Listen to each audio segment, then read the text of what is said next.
This is Dr. Ramzi Salti coming to you from KZSU Stanford 90.1 FM, and I am delighted today to welcome the one and only Haaz Sleiman, who is with me on Zoom. Hi, Haaz. Hi, Dr. Ramzi. Such a pleasure to finally meet you. Habibi, the pleasure is all ours, and thank you so much for giving us your precious time. We know that this is a very exciting time in your life, and we appreciate every minute you're giving us today. Are you kidding me? This is exactly my favorite thing that right now what I'm doing. I am so moved that you thought of me and that you're doing this. It means the world to me. In fact, who hasn't been talking about the Eternals, Marvel's The Eternals? Who hasn't seen it? And who hasn't come out really appreciative of the diversity that the film portrays? I mean, we have got women superheroes, we've got, African Americans, we've got people from all over, but what we didn't expect was an Arab character in there, played by you, and not only Arab, but you play an Arab gay married man with a son, with children, all of that in Marvel's The Eternal. Haaz, how do you feel about being really the first actor to do this in a major motion picture? What that means to me, because I first consider myself an artist before an actor, and as an artist, I'm a truth teller, and I'm inspired. Like, my number one inspiration is love, and so for me, like, to get this opportunity to humanize a queer family, where my character Ben, his name is Ben, it was not like defined where he's from, his ethnicity, so that was even more of a gift for me as well, because then it meant that I can actually go to Chloé and Chloé Zhao, the wonderful director, and of course she had to talk to Disney and Marvel and say, hey, can I say this line in Arabic to my husband in this film? Because the intention is to be as honest and truthful as possible. So I decided that I taught my husband Arabic because the love is we're soulmates. And he wanted so badly to learn Arabic. So that moment was very personal. I didn't want to expose him in that way in front of his friends, the other Eternals. So I wanted to be respectful, but yet still personable. And I shared that with Chloé, and then they spoke to Disney Marvel. They loved it. Then they actually, I also told them specifically, I want to mention my mother. And so they said, great. So they wrote the line in English and they said, go ahead, translate it and say how you would say it in Lebanese. I'm like, thank you so much. And it just, honestly, I really, to be honest with you, Dr. Ramzi, I did not, like, my intentions were clear, but I did never, ever imagine that the effect that it would have on Arab people across the Arab world, but and also Lebanon, like Lebanese people that I don't know, that they reach out to me on Instagram and they send me clips of how all of the audience, like, collectively say things that gave me goosebumps. Like, you can hear how proud they felt to be seen. Isn't that crazy how movies what was are so the line, powerful? what was the line بالعربي؟ تقدر لنا إياه؟ اتذكر, you know, بقول له انا هيك بالانجليزي, you know what mom would say to you right now, right? بقول لك حاجه تضيع وقتك يا فل, روح اهتم بشغلك. Wow. And I think part of it is also the pride we feel, because a lot of times when we see Arab American characters or Arab characters on the screen, they're played by non-Arabs. And so we kind of have a fake accent. We got somebody born and you were from Lebanon, really Lebanese, who didn't immigrate to the States until he was 21, who brought with him the riches and the culture of the Middle East and the Arab world, and is now transferred it on screen. And a Marvel film, which I never thought would happen, let alone all the people that are, you know what people have been saying to me, Arabs specifically, not just Lebanese, Arabs of all kinds, straight, no matter what gender or sexual orientation, all of them have been saying, we saw you speak Arabic, we were shocked, and then we started laughing, and then we started crying. And you know what? That was exactly my reaction when I saw it at the premiere, because I completely forgot that I did that. And so I was like, oh my God. And then I felt embarrassed because the way I spoke is exactly how I speak to my family and my friends, and how we Lebanese people speak to each other. You know, that sort of casual, it's almost like there's an attitude, which is funny, right? And so for me, that made me feel a little bit embarrassed. And then afterwards, I started crying, just like all the people that reached out to me. You know? And Haaz, I didn't realize that you were the one that suggested the Arabic line. And thank God the director went with it, because hearing Arabic on screen in a cinema worldwide, spoken by an amazing Lebanese American actor who has paid his dues, is really a moment that's gone into the archive. It's out there now, and we thank you for that. Well, thank you, and I thank God for that, because it really was an opportunity that I feel lucky that I got, and I feel that Marvel and Disney were very smart. I mean, I wouldn't even be surprised if Chloé Zhao was the one who picked me, because she was really good friends with Joey Kuhn, who wrote and directed Those People. I don't know if you've seen it. Those People. Okay, so that's a movie that is really, really, really, really special. Romantic drama that was set in New York, but they're friends, Chloe and Joey. And so when I was filming on set with Chloe, she's like, please say hi to Joey for me. I was like, what? And then I reached out to Joey. He's like, oh yeah. And I'm like, I wouldn't be surprised if she did, because that woman is something else. Even like there's like a scene with Kumail's character, one of the Eternals, his assistant, I believe he was Indian, and I loved at the end when he spoke to them, to the Eternals, in his language as well. If you, I don't know if you remember that. So for me, it was just like, it almost made me think that would be nice if it's because I actually suggested it initially, and then she thought that would be nice too. I don't know if that's the case, but you know, Chloé Zhao is really one of a kind in that sense. I think she should get a lot of credit for the casting, for the diversity, for the fact that she really tried to focus on the human storylines, their connections. You can see that she was very thoughtful in that way. I mean, and then let's not forget our beautiful icon, Salma Hayek. You know, I'm so who's half Lebanese herself. Amen. And she's proud, and she's proud of it, by the way. And I was really disturbed and sort of disappointed and upset when I actually discovered that late. I was watching interviews with her, talking about her being Arab, and like, you know, she has a side, like an Arab side, Lebanese side, and her grandfather owned the book, The Prophet, Gibran Khalil Gibran, and you know, she made the animation, and I just was blown away by her, and I felt so bad because a lot of Arabs actually say, "Oh, she's doesn't take pride in her Lebanese heritage." Oh. Those Arabs should watch the coverage that MTV Lebanon gave her when she went to Lebanon herself to launch that. She went to the statue of Gibran in Bsherri in Lebanon, and you could see the tear in her eye as she was touching that soil.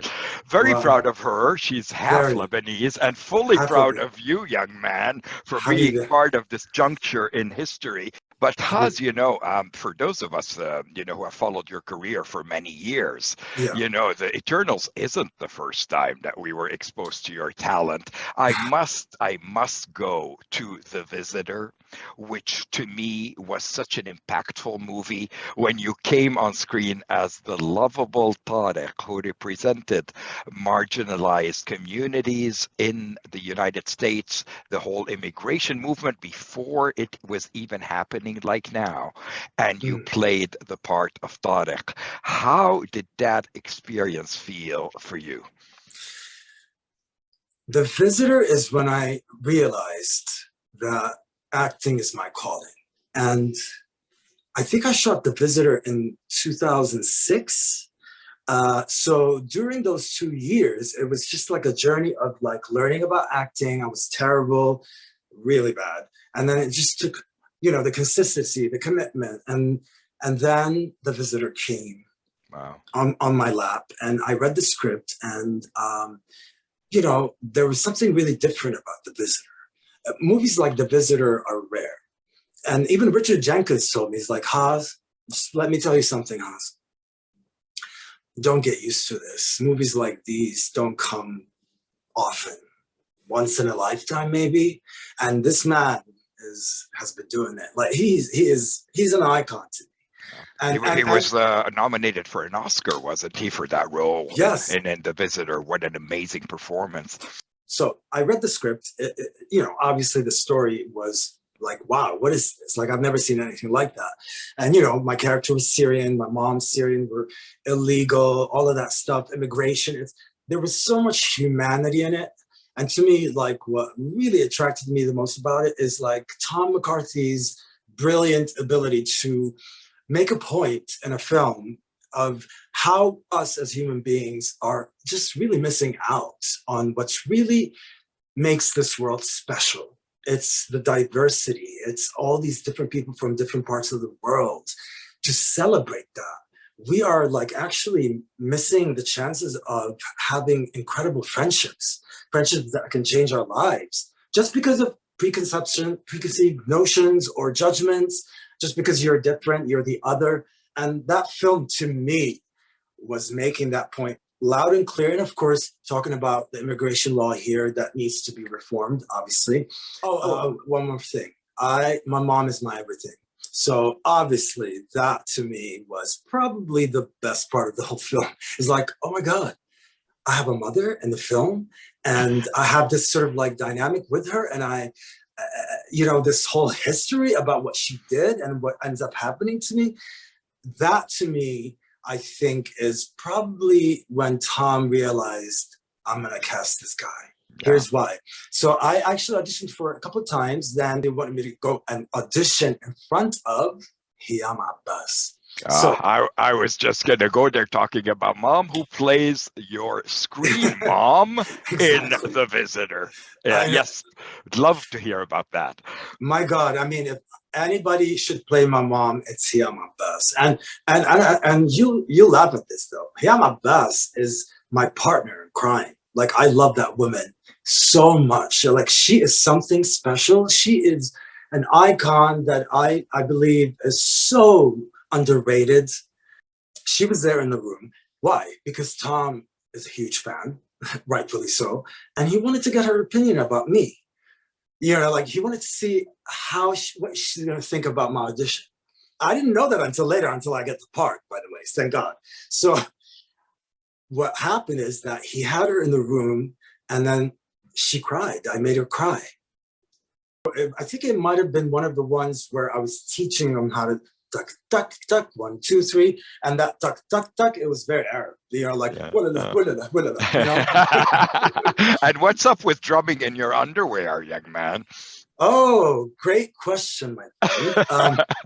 No, really great question, because I'm gonna like really now sing Tom McCarthy's praises. I'll never forget it. We had the luxury of having 2 weeks of rehearsal time before shooting this film. That's a luxury. Like, in film, you don't usually get that. But Tom is a thoughtful filmmaker. He's like and he's a beautiful human being. So he even paid for my mom and dad to fly to Toronto to see The Visitor's premiere at the Toronto Film Festival. When they got out of the movie theater, they were just like looking at me. It was like, and then my dad and my mom, all of it was like, you were not acting. That was you. I'm like, shh, guys, don't say that. Don't say that. Like, because then you make it look like I didn't act. Part of the background of my character is Fela Kuti is his icon, right? So there's a connection in all of this. My girlfriend is Zainab. She's from Senegal, right? So there's something about my character that is either in awe or in love or has an affinity to the African culture, because why? Through African music, through Fela Kuti. And so what did I do? I started to watch all Fela Kuti documentaries, shows over and over. I started to like just absorb. And then I stumbled upon the treasure. It was this, I'm laughing because that man was something else. He was rehearsing for a show with his 50-member band. Like, it was a lot of members in that band. And he was smoking a joint and he was in his underwear, in his briefs, on stage, rehearsing with his band. So I'm like, oh, hell no. I'm like, Tom, okay, here's what's going to happen. I'm going to be rehearsing in my underwear because that's what Fela Kuti did. Wow. This was you sort of bringing in the underwear scene. That became sort of legendary. It's one of the funniest lines in the film. I actually, and not just that. Like, okay, so another thing about my approach for The Visitor is this. When I was like, getting ready to portray it, I was like, my goal is this. I want to show the world how loving the Arab culture is, how hospitable they are, how welcoming, how kind they can be. Wow. Yeah. Wow. Your role as Tariq, as a lovable Tariq in that film, it was funny, but it was also heart-wrenching. And we're not going to give away the ending for anybody who hasn't seen it, but definitely a film that is worth watching even today. I think on behalf of so many immigrants, we thank you for putting a humane face instead of the stereotypical face that we often see of Arab Americans on screen, especially.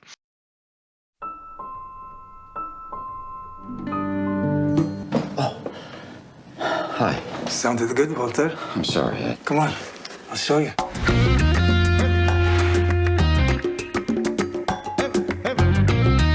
Walter and I are going up to the park to play, and we'll come back then. Promise, Habibti. What does Habibti mean? It means beloved one. Does she know that?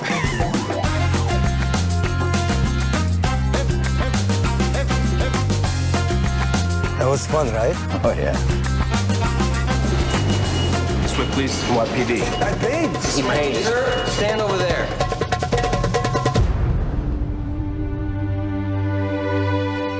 Where's Tariq? He was arrested. How could this happen? He didn't do anything wrong. We are not citizens. I'm looking for my son. He's being held in a detention center. I just want to play my music. What's so wrong about that? This is not your problem. You don't have to keep visiting him. I want to.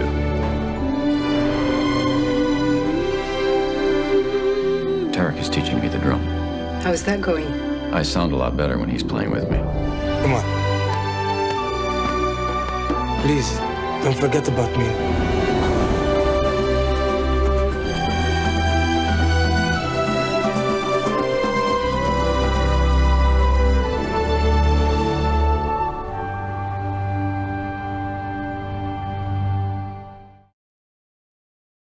There's another film that really had quite an impact, Haaz, on marginalized communities, and one in which you play an Arab, American, Muslim, gay man living in West Hollywood who, despite of being westernized in so many ways, still wants to hold on to his religion and certain cultural norms. I'm talking about the film Breaking Fast by the director Mike Sallam. Writer-director. Who we've interviewed on the Arabology show, by the way. And Nice. and that film I watched in the cinema, actually, right Really? before COVID hit. It was the last film I saw, and I think 24 hours later, the COVID hit and the theaters closed down. And little did I know at the time when I interviewed Mike right there in the cinema that I would be interviewing the star of that film, Breaking Fast, which was originally based on a short film that received a lot of acclaim, but you were in the feature film movie. And my question has to be, how difficult was it for you to play that, because you were trying to balance so many identities without necessarily being offensive to any? It was not difficult at all. It was so easy for me because of who I am as a human being. I'm so inclusive. I don't care who you are, where you're from, what religious beliefs you have, what color skin you have. Like, I really look at all humanity, the same way. We're all human. We're all created by the same source. That's my belief. Whether you want to call me spiritual or not, we all breathe the same air. So for me, I never judge. I try and make sure to catch myself if I'm judging someone for being different. That's very important to me. So for me, what is even more important is to show the truth of someone like Mo in Breaking Fast. That was my goal. Look, Mo is not Mike. I know Mike Mselem wrote and directed it. But Mike, I'm not saying that Mo is Mike, but Mike is an openly gay practicing Muslim who actually, I have to say, he really, in a way, like taught me something, you know, taught me something that I never thought I knew or understood. I have been getting a lot of hate, not from Breaking Fast, from the Eternals. Really? You're not Arab. You don't represent that. You don't represent us. And sometimes it was Breaking Fast, actually.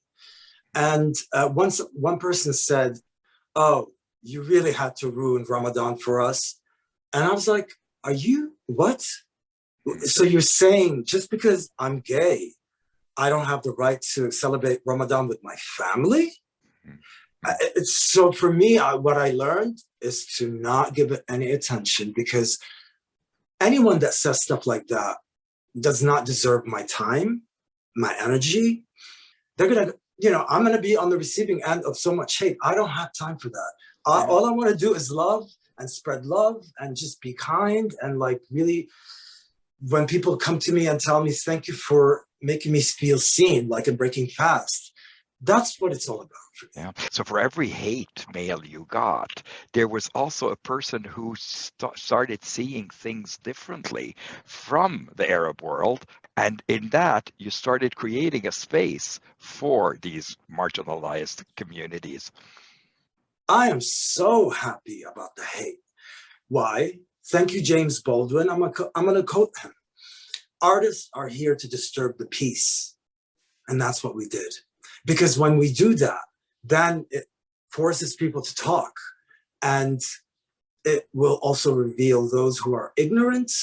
And it will also reveal those who either were touched by it or changed for the better. And so, yes, absolutely. What Mike did was phenomenal. And for me, like in my work, I always strive to be a truth teller, just so I make sure the audiences believe everything they're seeing. That's the most important thing for me, because that's when it will move them and affect them, and they will believe it.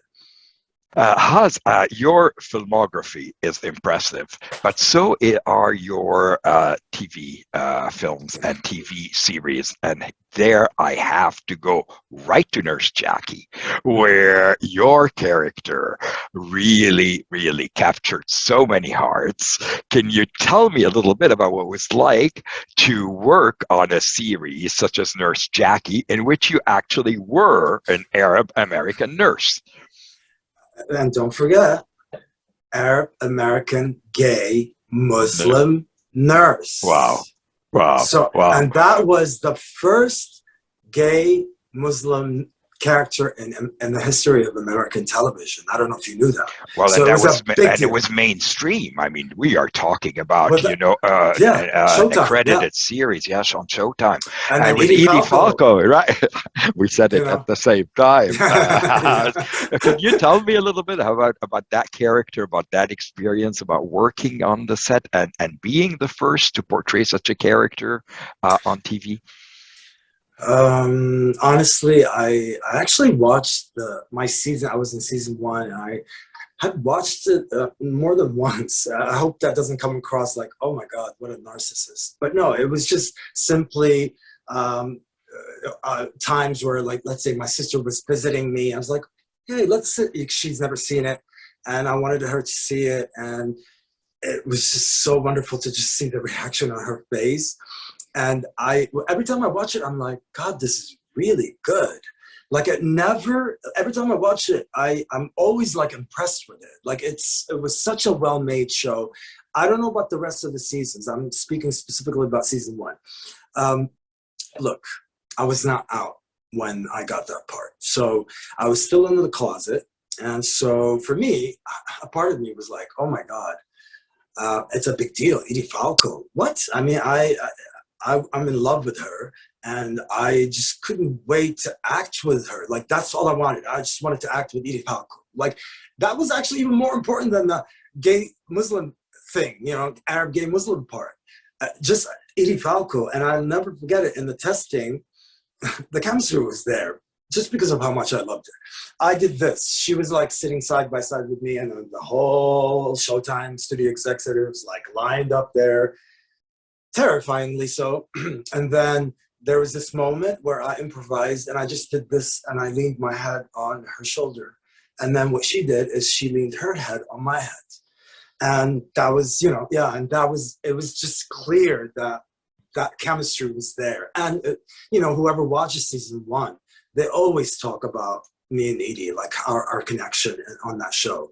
But to be clear, you had not come out when Nurse Jackie was, when you were filming it, and yet you were playing a gay Muslim Arab American character. And I guess it is more safe for you not to come out playing that character because you're an actor playing that role.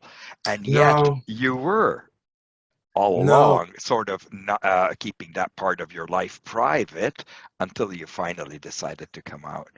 That is the reason I could tell you, as much as that experience was so, it will always be magical and special for me because of Edie Falco and just the relationship that I, like just the connection and just to get to play with her was just so fulfilling for my inner child. And however, like for instance, I would go every time on set and imagine this, like I'm like, okay, don't talk about Madonna, do not say this, because anything that might give them a clue I'm gay, no. So here I was robbing myself from that experience.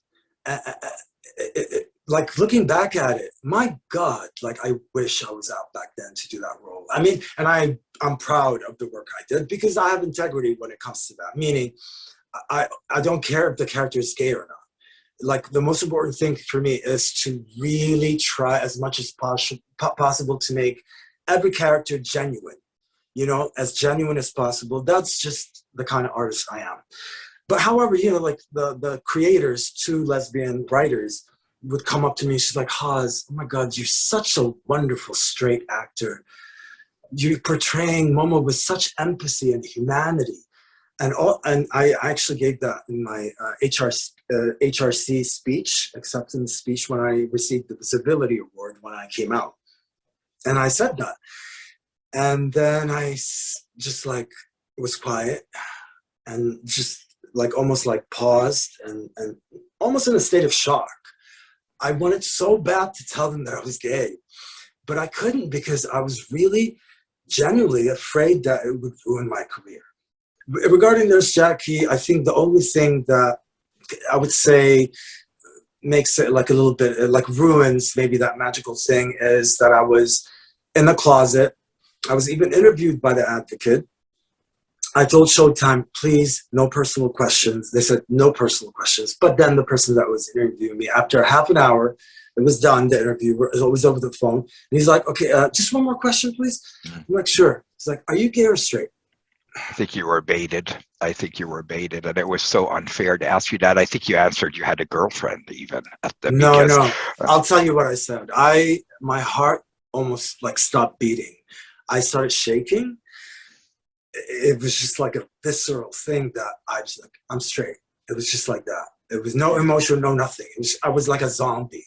And then I hung up. So I've been betraying myself from my childhood, but that betrayal that I feel like I really betrayed myself, kept eating me up on that side for years. But Haaz, I mean, this is part of your archive. I mean, you played Tariq in The Visitor, who's straight. You played gay characters. You played Arab characters. I mean, I think that it all goes down to your embodiment of these characters, how you give them. I played Jesus as well, and I portrayed. I was going to talk about that. Who happens to be, I think, behind me over here. And yes, and that was also such a moving portrayal of Jesus. It was called Killing Jesus, and one of the things that stood out right away for so many of us, I think, Arab Americans, is first of all, thank you for casting an Arab or somebody from the Middle East to play And from Jesus. Lebanon, which is not far from Jerusalem. Rather than some of these, sort of Euro-centered actors who have played Jesus in the past. You know Samir Janjad, right? Yes, from Min Lubnan. Yeah. You're gonna go there. Yeah, go ahead. Yeah, I'm gonna go there. I am Go gonna ahead. go there. Mr. Samir Janjad commented about the fact that they cast me like, what? We have shortage of Christian Lebanese that they had to cast a Muslim Lebanese. Anyways, that's it. that was all. I was just like, oh my God, here we go. Rather than focus on the fact that they cast an Arab actor, an Arab American actor, to play Jesus, somebody comes from the land of Jesus. I think the Middle same East, happened. Yeah. I think the same happened with the latest Aladdin by Disney, which did really well. And for the first time, they actually hired an Egyptian American actor, Mena Massoud, to play that. And I think you and who him was also he was also on Jack Ryan, by the way. but was he? I haven't seen it. Was he Arab in that as well? Did he play an Arab character in that as well? I don't know. No. But in Aladdin, because it was not like Arab. It was more like he's ethnically specific. He could be anything, and he works with the CIA and whatnot, like alongside Jack Ryan and whatnot. But I met him. He came up and introduced himself to me at the premiere of Jack Ryan, which was on a battleship. Anyways. now that's a picture we'd love to see along with Rami Malek, because I think the three of you are very proud of your ethnic origins. You stand out in Hollywood, in commercial films, in independent films as representations that were sorely lacking until now. We are so proud of you, Haaz, for that. I want to move to a show that I've been hearing about and that frankly I still haven't seen. It's on my summer watch list, and it is called Little America.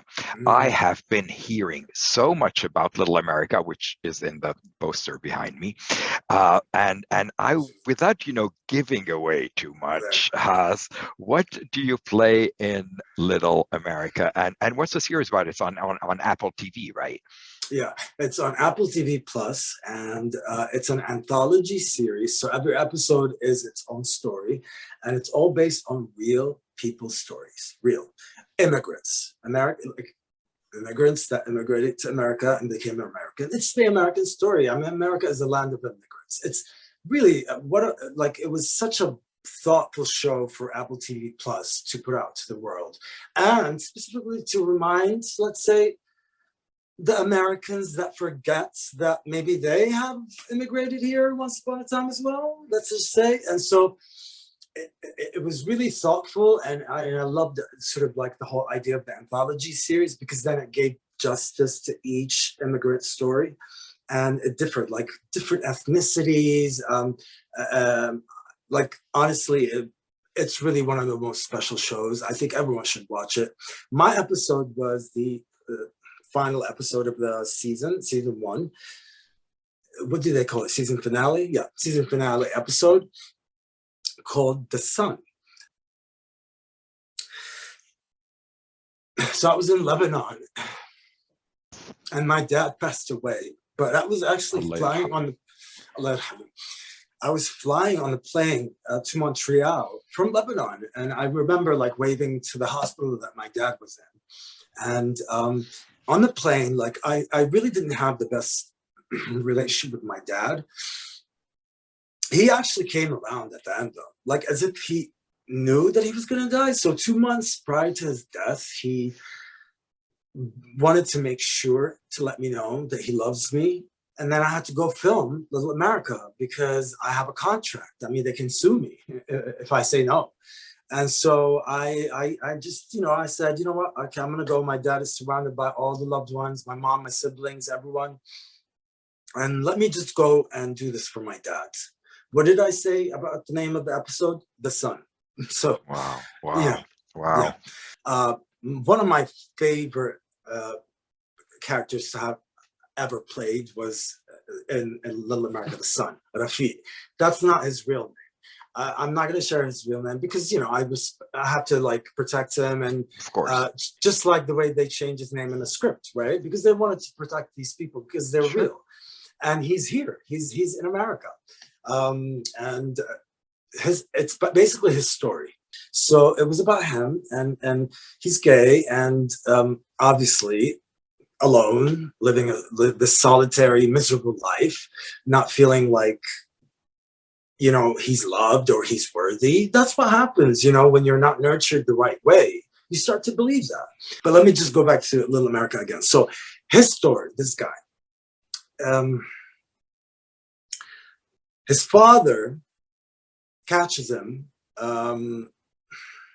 kissing a guy goodbye because they were having dinner, but I'm not going to tell you all that. Anyways, what I'm trying to explain in this episode for whoever is going to be interested in watching it is his resilience. It was such an inspiration. Like humans, humanity, one of the things that I love about humanity is that we can be so resilient. And then we learn that from those who are resilient. And he was one of them. He several times thought of killing himself and almost did it. Fast forward, he gets the approval and he flies to America, and then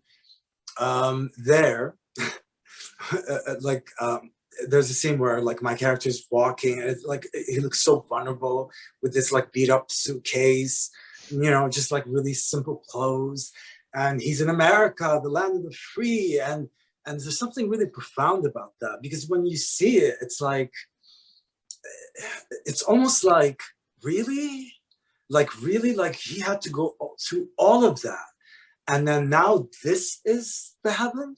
There's this moment of where now he's in America, but guess what? Now he's on the receiving end of racism. And honestly, like the way that Stephen Dunn shot it and captured like what I did in that moment in the name of Rafiq, it just, for me, it was so beautiful because it really captured what the whole series is about. You know, the idea by of representing an Arab immigrant coming in, because the series is not necessarily about Arab immigrants, but your episode, I think, was the one that the Arab American community will relate to the most. Not only that, though, that's what I'm trying to get at. Yes, but also what was wonderful, not only it was the Arab queer episode, but the Arab queer episode ended up being really the episode that made it clear what the show was about. Wow. And all of it, like even in the writings, when the critics were writing, like, and the sun was exactly why the show was made, or like why the show like that needs to be made, and thank God it was made, because it's about this idea of seeking a better life for yourself. I mean, look at the southern border in America right now. What's happening? You know what I mean? It's that. It's all of that. It's like you want to. It's every human being's right, you know, and especially if you're being persecuted for something that you have no control over. Right. Haaz Sleiman, in so many ways, you're telling your own story collectively through these characters, and you're really on the forefront as one of the first Arab American actors to do this, to deal with such conflictual identities, to change mentalities around the world, and to empower so many people, I think, who come from our culture and who are so scared and so unrepresented that they often feel inexistent. So Haaz, we're going to do this in Arabic now, and I hear that you have pictures of your mom right there in the background. Would you mind sharing a picture of your mother and perhaps speaking to her through the Arabology show بالعربي? This will really enthrall all our Arabic-speaking audience worldwide. ولو الشرف إلي أكيد. هيدي هي أمي. يعني أمي هي حياتي، عطتني حياتي. أولاً أمي هي حب، كلمة واحدة بس بقدر أقول لكم إنه أمي هي حب. علمتني عن الحب، ودائما كانت هي تفرجيني انه كيف اهم شيء بالحياه انك ما تنسى تحترم الكبار اكبر من عمرك وتساعدهم. الله يطول عمرها، هي بلبنان ما هيك؟ هي بلبنان. بالوقت الحالي خلينا أكيد نوجه لها تحية. We've been speaking in Arabic, Haaz, about your amazing mom, and the look in your eyes when you speak in Arabic, trying to address her back in Lebanon, is priceless, Habibi. I'm sure she is as proud of you as we are. In so many ways, you've become the Arab community son in America. Everybody wants to adopt you. It may have culminated with the Eternals and the fact that you're in a major Disney Marvel film, but it goes way beyond that. You have earned your place. You have worked so hard to get here, and you continue to spread such kindness and such humility. And for that, Habibi, you are Ibn Nakilna. You are the son of the Arab American community.